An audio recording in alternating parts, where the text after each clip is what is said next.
Yeah, I mean, look, so I've lived through a number of banking migrations, and the one constant through all of that is banks are inefficient. Their tech stack is archaic.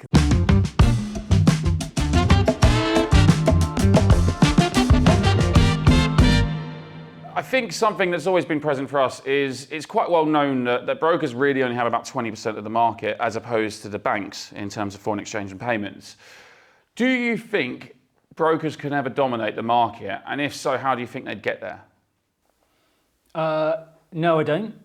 I think it's impossible because all the brokers rely on the banks. Yeah.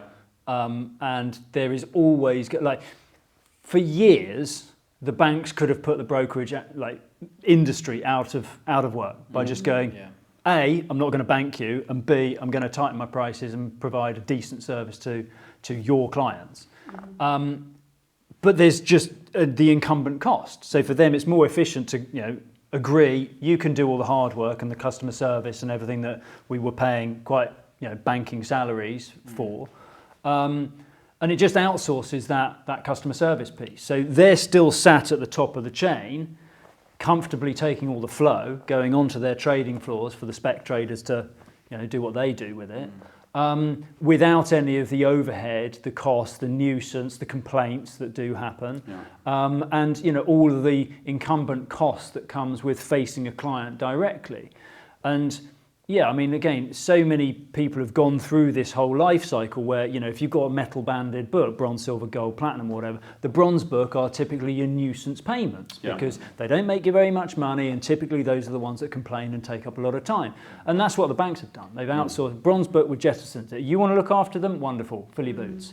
And make a decent living out of that, no problem at all. But get the flow through to me against my rules on the policy that we've agreed. So I'm very comfortably insured against the AML risk.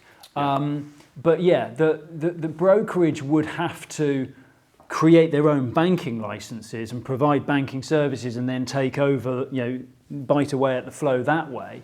And there's always going to be, that big section, the top end of the institutional money that would never bother with brokerage. The value of price and service. When you're prime brokerage, no, thanks very much. Phone up, I want half a yard now. Why? Because I'm looking at Bloomberg. Never mind, just get on with it and execute. Okay, so maybe this then. Do you think brokers will become banks? Well, Western Union did. Yeah. And then they rebranded. So I don't know how well that worked out. We're still being rebranded at the moment, isn't it? It's to come still. Yeah. I personally never saw the fit, but I didn't experience that from the inside. I was very much an outside spectator, and I don't know what the value prop was. I don't know what the sales, the service that they took to market as a bank was. Yeah. But for me personally, banking just screams inefficiency. Yeah. And so I would be uncomfortable if any of my stakeholders came around and go, got a great idea, we're going to become a bank. It's like, see you later. It's time to jump ship. Yeah. But even that said, there are some very exciting startup banks out there that are again, they're chipping away and revolutionising a demographic of the banking market. But is that ever going to be relevant to the institutional flows that we don't currently service? No, absolutely not. It's just bringing efficiency and getting market share at the bottom end of the bronze book.